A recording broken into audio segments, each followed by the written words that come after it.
തൃശൂർ വലപ്പാടിലെ ഒരു സ്വകാര്യ ധനകാര്യ സ്ഥാപനത്തിൽ സാമ്പത്തിക തട്ടിപ്പ് നടത്തി യുവതി മുങ്ങിക്കളഞ്ഞു. സ്ഥാപനത്തിലെ അസിസ്റ്റന്റ് മാനേജർ കൊല്ലം സ്വദേശിനി ധന്യ മോഹനെതിരെയാണ് ഇപ്പോൾ പോലീസിൽ പരാതി കിട്ടിയിരിക്കുന്നത്.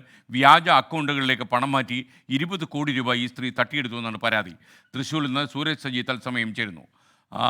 Sooraj, good morning. യഥാർത്ഥത്തിൽ ഈ 20 കോടിയൊക്കെ തട്ടിയെടുക്കാൻ പറ്റുന്ന ഒരു ജീവനക്കാരിയോ? എന്താണാവോ?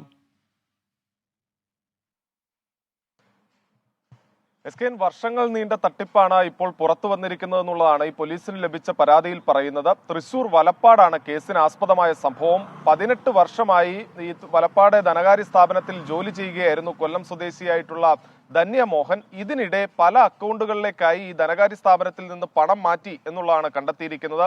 3 ദിവസം മുൻപ് നടന്ന ഓഡിറ്റിംഗിലാണ് ഇത്തരത്തിൽ ഈ പണം മാറ്റിയതായി ഒരു സംശയം തോന്നുന്നത്. വിശദമായ ഓഡിറ്റിംഗിലേക്ക് അതോടുകൂടി സ്ഥാപനം കടന്നു.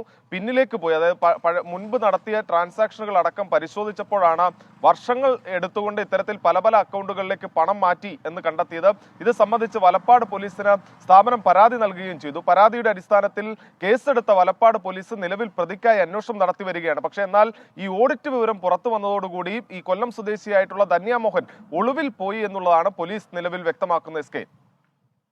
ഓക്കെ, എന്തായാലും 20 കോടി രൂപ തട്ടിച്ച് കൊല്ലം സ്വദേശിനി മുങ്ങിക്കളഞ്ഞു എന്നാണ് നമുക്ക് ലഭിക്കുന്ന വിവരം. തൃശ്ശൂർ വലപ്പാട്ടിലെ ധനകാര്യ സ്ഥാപനത്തിൽ ജോലി ചെയ്തു വരവെയാണ് വർഷങ്ങൾ നീണ്ടുപോയ ഈ തട്ടിപ്പ് നടന്നത്.